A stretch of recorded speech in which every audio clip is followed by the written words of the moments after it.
Hello, everybody, and welcome to the ABT Time podcast for the second of our three-part special that we're doing that we've titled Nobody Buys a Solution Without a Problem. And in the first episode, we ran through the case study of North Dakota. In this one, we're going to look at a case study that took place in Australia last October. And then in the third episode, we will be doing a discussion with three of the members of our ABT narrative training team. And the goal here is to try and show the parallels between these two case studies, even though they're 10 years apart. They made some of the same mistakes, I think, and to try and explain them and look at them analytically using the tools that we use in narrative training. So for today's episode, we have a special guest coming to us from Australia, Molly Toyne. And she did her graduate education in the U.S. at Yale University in environmental studies. She was one of the earliest pioneers of the whole field of sustainability. In the mid-90s, she was appointed by President Clinton as the executive director of the first ever President's Council for Sustainable Development, long before it was kind of a fad and a trend.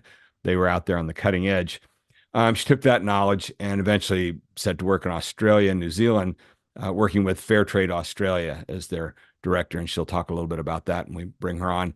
But most important and relevant to this discussion is her husband, Philip Toyne, who passed away in 2015, was an environmental lawyer who, as The Guardian said in a tribute to him, quote, he was passionate about Indigenous Australian rights, negotiating the Pitjantjatjara Land Rights Act in 1976. After that, he represented the traditional owners of Uluru, then called Ayers Rock, in a successful native title case, and many, many other issues. He has been one of the lead lawyers in the entire history of Aboriginal rights in Australia. And so being married to him and together with him for 20 years, obviously she was involved in a great many aspects of that and has a lot of knowledge from that.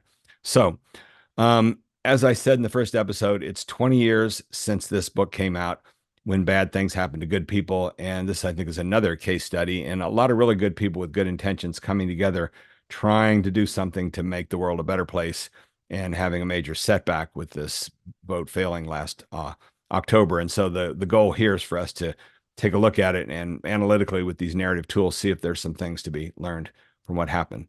So on that note, let me, this is an interview I recorded about a week ago. So here we go with Molly Toyne. First question for Molly is, what gives you the credentials to offer up commentary on this issue in Australia, given that you were born and raised in the United States? Well, thank you. It's a real pleasure to be here, Randy. I actually have spent most of my adult life here in Australia. I am also an Australian citizen, but probably more importantly, I've spent the last 40 years working on sustainable development and sustainability around the world. And Indigenous activities, rights, and their approach to the world is actually one of the most important things.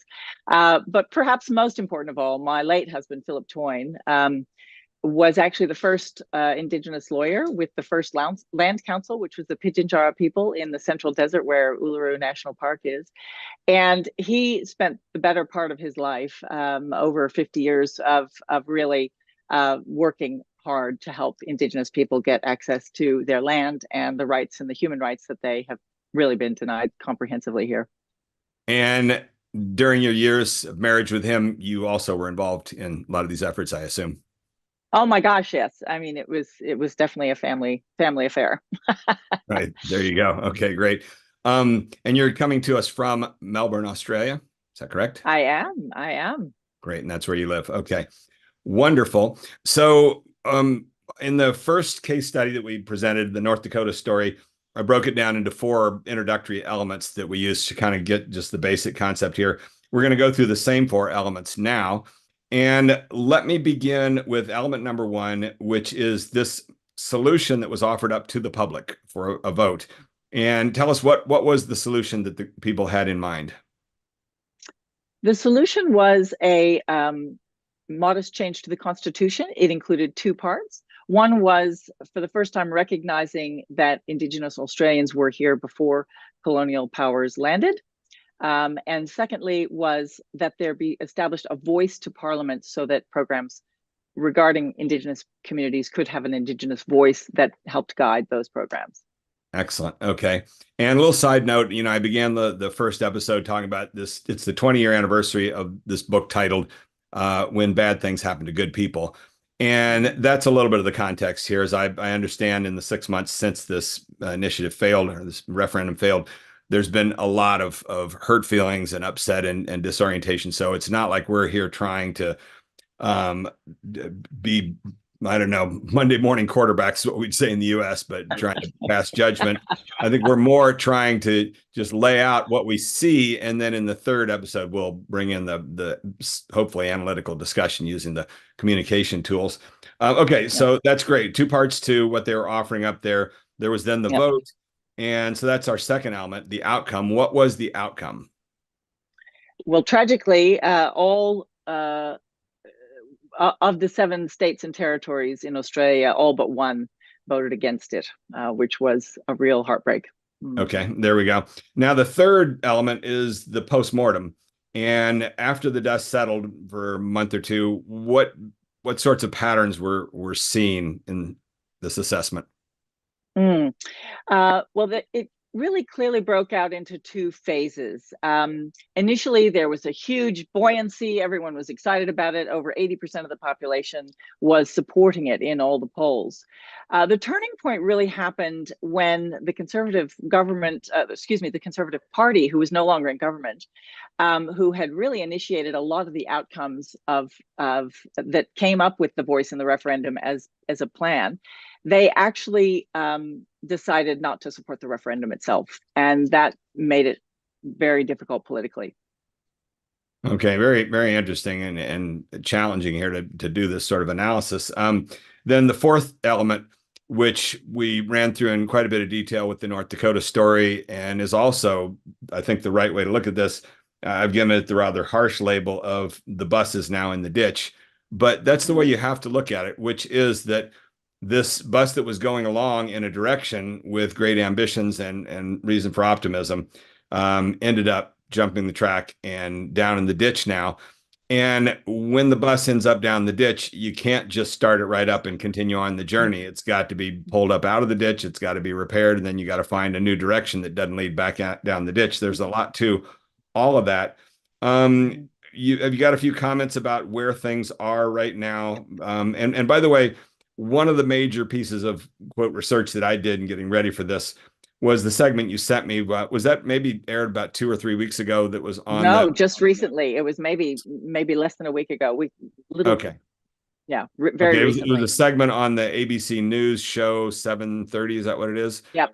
And it was looking into the finances behind the two sides of the issue, but it had quite a bit more to it. It really kind of told the overall story of what had gone on.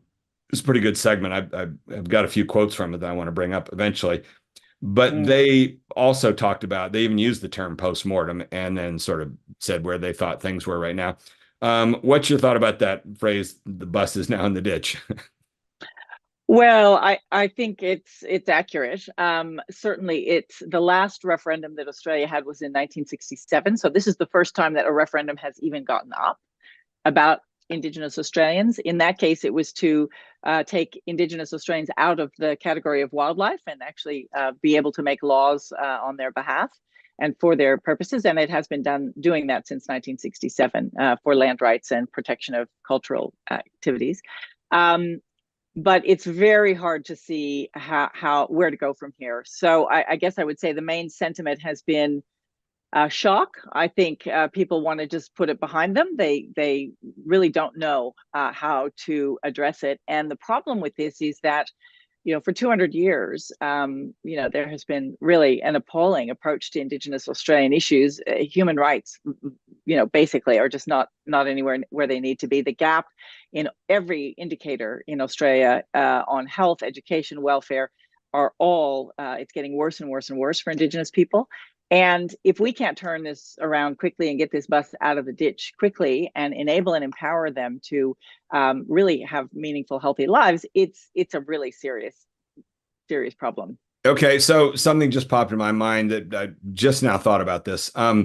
There was an excellent 2-part series done on Frontline, the PBS show, probably around 2012 or 13, that was about the gun rights issue in the United States, which, is a giant Yeah. nightmare. Yeah. And Yeah. that two-part analysis they did of it was in the wake of the Newtown shootings, the horrible situation there where 20 some children were killed at a school. And what had happened in the wake of that was a whole group of the parents got together and said it's time to finally do something in the federal legislation. And they put together a huge campaign. And then eventually what this whole two-part series was following them down to Washington, D.C., as they lobbied all these congressmen there, telling their horrible personal stories. It was absolutely gut-wrenching, the whole thing. And then it culminated in the end of the second episode with the vote that was held, and they lost. And after all of that motivation and everything else, and all, you would have thought that something would have happened. And all of these Republican congressmen were offering up their sympathies and things like that, but they voted against the legislation in the end. And the episode ended by talking to a couple of the powers that be, and they basically said, for now, the right wing's got a stranglehold on Congress, and we're not going to get any, because especially the Senate, you got to get the 2/3 majority, 60 votes. And they just said, in this situation, we're not going to get anything at the national level.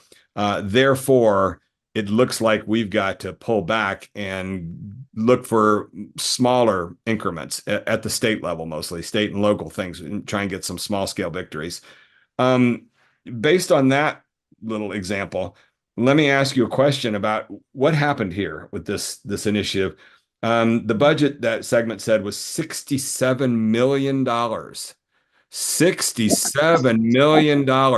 Okay. Imagine what we could have done for Indigenous people with well, no, not so much that, but just the question of why weren't there any baby steps? Why weren't there $1 million campaigns put together of some sort for local communities or for a single state, or anything that could be built upon, and testing the water with pilot experiments to find out how big the backlash is, to try a small experiment and see that your conservative folks all of a sudden would jump ship on that, before biting off this enormous bite that happened last fall that is really caused a big crater. Well, just to your point about local, so Indigenous rights have been progressing. Land rights have been handed back. The very first major handover was done by Philip Toyne. It was the handover of Uluru National Park. First time ever, I think, anywhere in the world where land was actually handed back to Indigenous people. I think it even predated what happened in Canada with the Haida Gwaii, etc. But and then there's been lots and lots of land rights and land and cultural protection programs that have happened over these years. So there's been a lot of local things going on. The challenge of getting a referendum on the Constitution up is just generally in countries, it is hard to change the Constitution.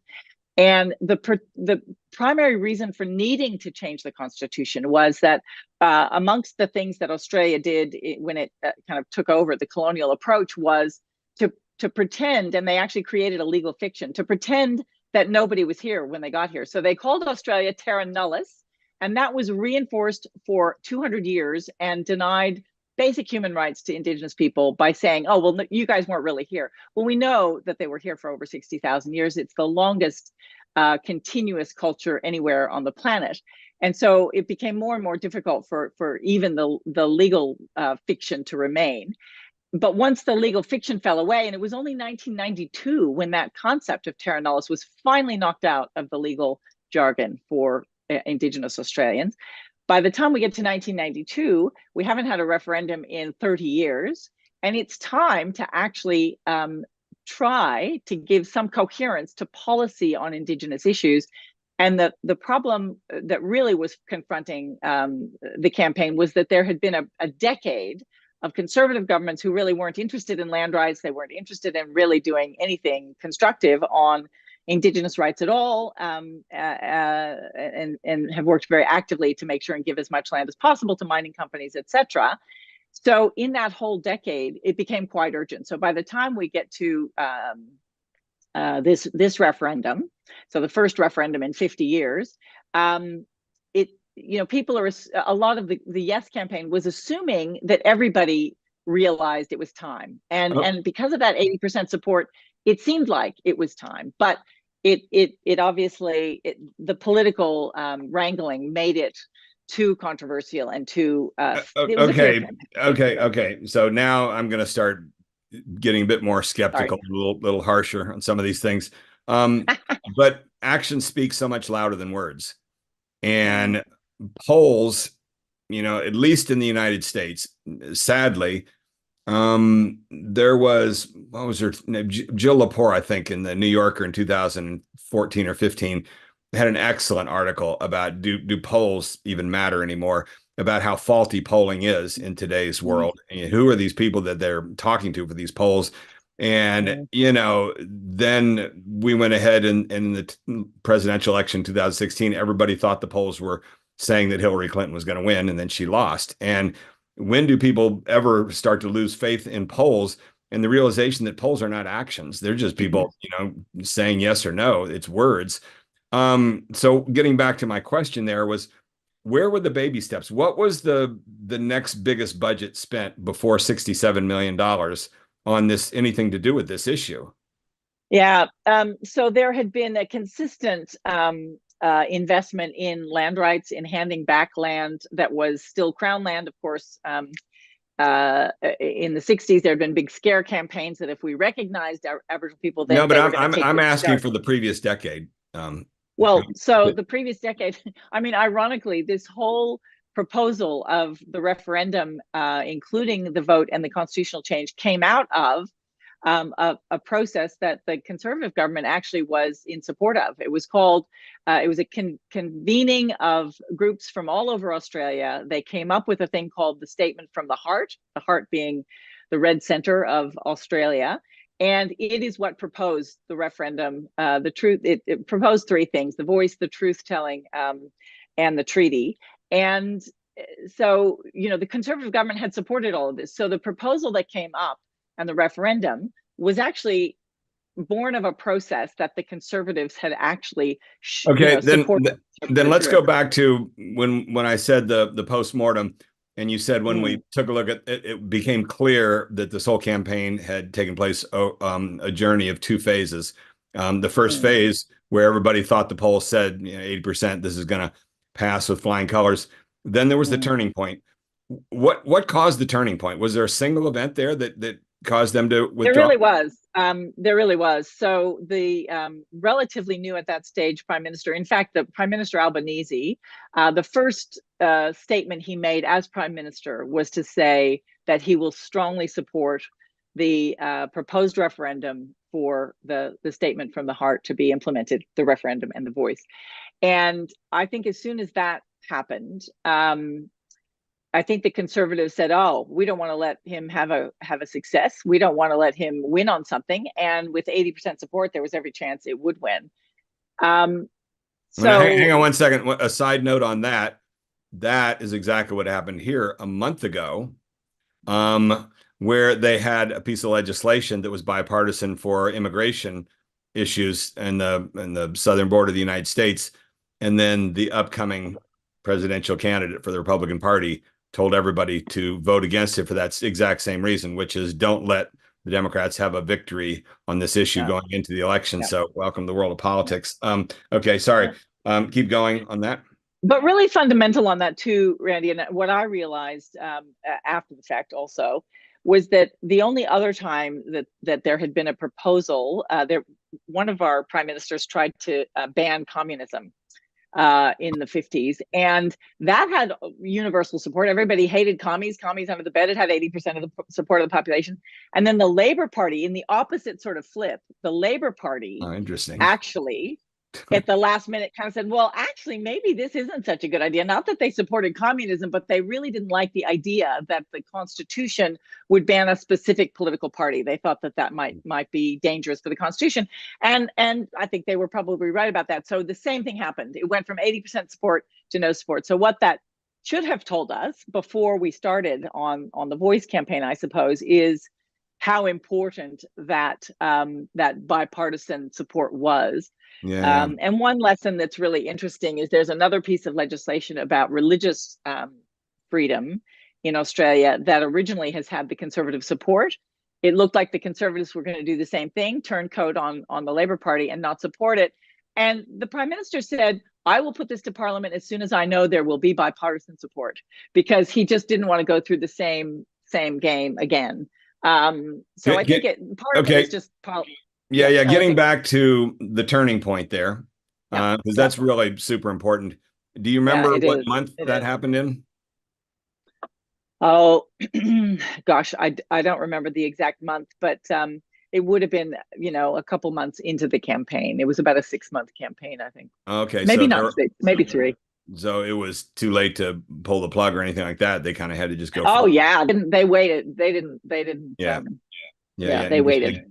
Okay, I have three main questions. As I said, the first one was, and I still sort of stick with it. Why weren't there still baby steps? Why weren't there $1 million campaigns, $5 million campaigns, something Well, like yeah. that? Pilot experiments before. I mean, this is my instincts in all of my career is before you jump in with the giant thing, you test the waters with lots of smaller Yeah. scale versions of it. And I know you say there are these other accomplishments, but it still doesn't look to me like there was that mindset of let's try this out at a smaller scale and see what happens.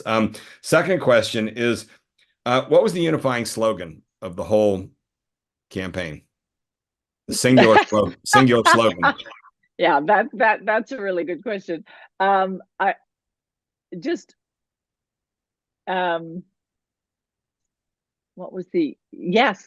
Yeah, yes. I mean, that's the whole campaign was built around yes. And it was on the Actually, in that segment there on the ABC News, I saw one clip they had from one of the TV commercials, and it had the young Aboriginal boy saying, "Yes makes it possible." yeah, Maybe that exactly. was what Yeah. they tried to, but that, Yeah. Yeah. makes what possible? Yeah.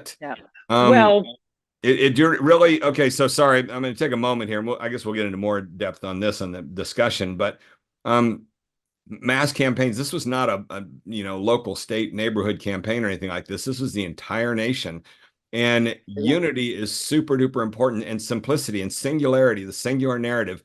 And just to draw a parallel that I think is tragic in the United States is the Black Lives Matter movement arose during the pandemic, and they accomplished a lot of things. There were actions that came as a result of them being able to come together. This gun violence issue is going nowhere. It's going backwards in this country. And if you take a look at photos that we're taking at rallies with Black Lives Matter, the photos, you'll see 5 to 10 signs all saying the same thing, Black Lives Matter. They got the one little singular slogan and just hammered it over and over. And in a world of too much noise, it's so hard to get anything coming through.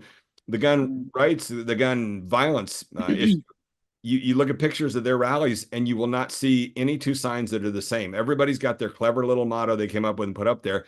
That really takes a toll. You can't have yeah, I'm everybody sure. saying their own interpretation of Sure. whether you see it. You've got to find a way to get people to come together into that. Which then leads me to my third question, which was what one individual was the singular voice of this campaign. And in that segment, they had multiple people they identified for the yes campaign. They only had one main person for the no campaign. Yeah. It Yeah. was, what Yeah. was his name? That Mundine. Mundine, yeah, yeah. Yes. So Who was just that? He's Aboriginal, right? Am I and correct? there were 2 parliamentarians who were the 2 turncoats effectively. But importantly, I want to just say that the funding of the yes campaign was one individual. One individual put all that money in there for that campaign, and everything else. It was And quite an nobody in the unusual public thing. cares about that side of it, but keep going. No, but it's important because I made an offhanded comment about, think of all the things we could have done for Indigenous communities with $67 million. And I mean, the point is that the idea was to get them these long-term rights and these long-term clarity about how they could go forward with better human rights protections. So I do think that that the 2 Indigenous people who really led the no campaign were very clear, and from the get-go, they were used as the front people for the campaign. And sadly, the other thing that really is difficult to know how to fight against is it was a campaign of misinformation and scare campaigns, and it was tactically, it had no integrity, that campaign. It was quite depressing because in the same way that it's easy to well, we have in the US, there's one of the candidates that's an expert at it. I mean, it is very, very difficult to combat misinformation. And you're right. There was Okay, well, let me interject a comment there. Of course, it's difficult. but Mm. it's almost impossible when you don't have a singular voice.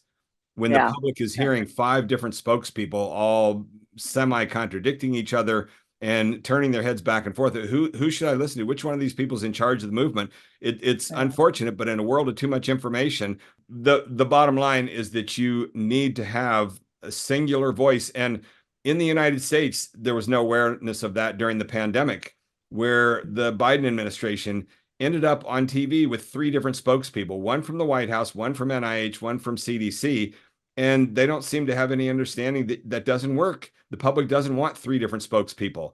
They want the singular voice that they can get the official statement on it. And I had asked this question of what was the or who was the singular voice, and what I saw in that ABC segment was multiple people identified. They talked about the Australians for Indigenous Recognition that was headed up by Rachel Perkins, filmmaker, and Danny Gilbert, lawyer. And apparently they didn't even want to offer up commentary for that segment. But then all of a sudden they went to another fellow, Jeff Scott, at University of New South Wales, who had a budget of $10 million for his part of the campaign. And it's this need for the singularity, the focus into one individual, one voice, laying it out crystal clear. What are your thoughts on that? Look, I think it can work in different ways. And in fact, I think if you have multiple voices with the same message, I think your point is that the message has to be the same. What I've experienced in environmental campaigns and in things like the Dukakis campaign, and then again in the Clinton and Gore campaign, is that, for instance, in Dukakis, we had a group of scientists that wanted to all speak for Dukakis. And the Dukakis campaign said, no, no, no, we are the only ones who can speak. We must speak. We have to control the message. And the only way they could control it was actually they felt to speak. And they ended up not having the broad support for their campaign. Whereas with Clinton and Gore, we actually made sure that we communicated really clearly with all the constituents that were out there. This is the message. This is what we want to share. This is what we're doing. And so everybody you could have a diversity of voices, but all speaking the same message about why this was important. And I do think that in the Indigenous arena, it's almost impossible to find one person that could speak. I mean, the Minister for Indigenous Australians is brilliant, and she did a brilliant job, and she was out there on the huskings everywhere. Rachel really did some great work, but there was a diversity in the messages, and part of that was because we were responding to, or they were responding to, the misinformation and the pivoting, Okay. Let me interject here, and we'll get into this in more depth when we get into the discussion in the third section. But the bottom line is, I completely disagree on that. There's only one principle of the singular narrative, and the best place to read about it is in the article from Nicholas Kristof from 2009 that we use endlessly in our communications stuff, that should have been read by everybody in this stuff. And this is just a basic, it's like gravity. When it comes to communication, when it comes to narrative dynamics, it's the power of the one. And ideally, in a dream world, you have only one spokesperson. Yes, it's nice to say they speak for everybody, and that's what you want to get across, is that they do speak for everybody. But at the end of the day, everybody looks for the singular focus. And I'm sorry, but it's in that Kristof paper article explained more clearly than ever. And it's the bane, especially of all the science groups that I work with, where they want to believe they can get up there with 8 different things to say to you. And you can do that, and you can try, and if you work really hard, and there's some benefits to that. But this is the way that narrative works. It's the power of the one, and there's no getting around that. What's interesting, Randy, just on that point, is that the No campaign did really just have Mundine and this other senator, who were always together, and they were always, banging on about the same point. That is it. And look at what we're facing in the Interesting. upcoming presidential election here. It is one guy who's had one message for 10 solid years and has been ridiculed and tormented and everything else like that. And I can't stand the guy, but you have to step back and look analytically of he's understood this media world we live in, media-driven society of today, where there's so much noise. And how do you penetrate through the noise and the misinformation, disinformation, everything else? Well, if you don't have the singular narrative, it's just not going to work. We'll get into that in the third episode a bit more, as I say. Here's another quote that was in there, and this also will cue quite a bit we have to say in the third episode. There was Jeff Scott, who I guess was one of the voices for the Yes campaign, but he seemed to say some fairly analytical things and, disconnect, just impartial things. And one of the things he said was there wasn't enough focus on what the real benefit was going to be. That is such a real world statement, which is that's what voters want to know. How's this going to improve my life? And it sounds like there was not enough connection with that. Is that the perception you had? Well, I think that it might also be that there's not enough empathy amongst Australians because it wasn't going to the point about benefiting normal Australians was that the money that is invested in Indigenous communities would be more effective in closing the health gap, in closing the education gap, the infant mortality gaps, all these horrible, horrible indicators that the UN looks at and thinks, oh my God, what is Australia doing to these poor Aboriginal people? The benefit would have been, to Okay, the okay. Aboriginal. Wait. Why does that matter? Why do we care about the UN? Well, just that Australia's reputation, Australia as a country has mostly a good reputation as a global power. They're in there. Why does that matter? Well, it matters. Well, I think it matters because Australia is a long way away from the world and sometimes There feels you like go. they're a All bit right, very isolated good. and like the Okay, idea. good. Yeah. These are the kinds of things that need to be conveyed in language simple enough for the average voter to understand that these things are important and they do matter. And to just make assumptions, this gets back to that inner circle, outer circle thing, which is I get the sense that Interesting. a lot of inner circle people working together with the best of intentions and just making these assumptions. Well, everybody knows this is important. No, this is what we work with all these large science groups about, which is that people don't know that what you're doing is important.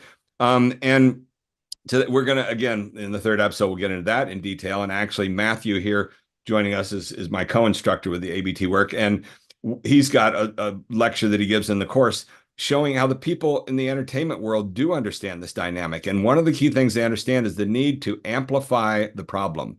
You have to point out to people they have a problem. Then once you point it out, you've got to use everything as truthfully as possible, but all the material you can find to argue case why you don't understand. This is a really big problem for you. Here's the consequence of you don't address this.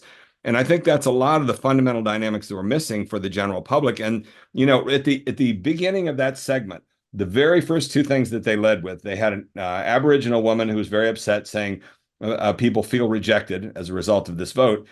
And then they cut to a white guy on the street who said, this is about saying no to changing constitutional powers. And, he didn't care about anybody's plight or who knows what. That's all that he perceived it as. And that means there was a failure to explain to him of why this is important to go to this extreme measure of changing. And that's really, really tough. But that's the kind of stuff that really ought to be worked out in advance before you set forth with, I think, a major initiative. I think, I don't know. I think you're right, Randy. And I do think that, for 200 years, there hasn't been good education. There weren't Indigenous histories in kids' education. The Australian Museum actually only 2 years ago had for the first time a kind of truth-telling exhibition that was called Unsettled. And for the first time, it kind of put out to the public really what went on with, poisoning Indigenous people and taking them off their land and, incarcerating their kids. The truth-telling started with this one national exhibition in the Australian Museum, but it really hasn't been done. And so the process of the statement from the heart with the treaty, the truth-telling, and then the voice. I think what you're really getting at here, I think, is that really we needed the truth-telling before people could understand the problem enough to then understand why the voice could help solve it. Okay, but and again, we're going to wrap this up now because now we're about ready to go into the third episode, which will be the discussion. And both you and Rick Nelson, who is our expert for North Dakota, neither of you are invited to the discussion. I'm sorry. So it's going to take place without too much information. Exactly. If we had both of you there, you'd both be. But wait a second. Let me say this. Sorry, this is a whole completely different group. You are not invited. And if everybody doesn't like what they have to say, you can throw the whole thing away or hit pause. But that said, I'm looking for this one quote that came from one of these folks who I believe it was Toby Ralph, who ran 3 polls about it, and he said there was a messaging problem, that the Yes campaign came across as sanctimonious, censorious, and lacking in detail. Those are really bad mistakes to make. And this word, the truth, people have got to begin to understand that the truth is no longer a powerful word. And 12 years ago, Stephen Colbert began to make fun of it with his word truthiness. But that was the beginning of entering this post-truth era, which is where we are now, because you've got both sides claiming that they own the truth. And at that point, the word Yeah. truth has just lost all its meaning. So you got to be careful about labeling things. We're going in search of the truth. Oh my goodness, that's really hard. It's a word that has kind of, in a world of too much information, it's lost its strength and power. And both sides feel they own the truth. So you want to be careful of that. But that said, let's wrap this up. And thank you so much for a really good, straightforward presentation of the basic facts. And I think that, I think, as I said, that title of that book from 20 years ago, When Bad Things Happen to Good People. I mean, clearly there were a lot of good people that came together with the best of intentions with this campaign, and it sounds like they're still trying to work on it. The host of the moderator of that segment on ABC came to the end of it, and I believe what she said was, well, first off, they had Mundine saying, they've lost the vote, they've lost the Australian people, they've lost the Aboriginal people. And then the voiceover, the woman who's the host, said, as the campaign postmortem continues, the way forward remains unclear. Do you agree with that conclusion she had? I do, and I'm grateful for your interest in trying to help analyze this, because I do think it is so important. And it has been a big loss. There are people depressed, as you saw in that program. Kids have just lashed out. And if I was an Indigenous kid, I would also think, I don't have a future here. Why am I here? So throwing a brick through a bar is, not a bad way to get attention. So it's really erupted in a very tragic way. And I do think that we need some help and guidance to, figure out what is clear messaging. How do we pull that bus out of the ditch and start to resume some forward motion? We just don't have another 30 or 40 or 50 years to wait. Yeah. So I don't know what we can contribute, but I do know the reason it interests me so much, both of these case studies side by side, is that what this ABT model enables is a more analytical approach to communication and messaging. And we're making progress with it. We've worked with probably 100 groups, I'd say, now in the last 10 years, and a few thousand, mostly science and environmental groups. But communication consists of 2 parts. There's an art to communication, there's a science to communication. The science is only beginning to unfold and begun to be understood a little bit. And as a result, over the ages, it's been dominated more by the art and intuition side. And you run into all these people who proclaim themselves as master communicators and strategists, things like that. But you listen to them after a while, and it's all arm waving. It's all their gut instincts. Well, I think it ought to be this thing. About it. They don't seem to be able to put together any basic rules to kind of a little bit more analytically and rationally explain how this stuff goes. And at the core of that is this 3-part structure that you've got to do a good job setting up your context, then identifying the singular problem. You can't go to the public with 8 different things that we're going to do.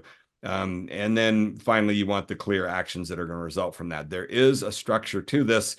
And on that note, that's kind of the plug for the 3rd episode, where we're going to bring in the ABT people and have them listen to these 2 episodes and kind of dissect some of the stuff, which, by the way, is the name of Matt's entire project that he's running now, called Narrative Dissection, on Twitch channel. He's got his own channel that is now bringing people on to take their narrative, their message, and dissect it into these different analytical parts. And it's not the be all and end all, but it's a crucial part that needs to be a part of the process. So on that note, thank you very much. I think we covered lots of ground there, and look forward to hearing your comments separately once you listen to this discussion that you're not invited to. I'm very much looking forward to it, and thanks for your interest. It's important and appreciate it. Okay. Take care. Great. Thank you. Bye-bye. Thanks.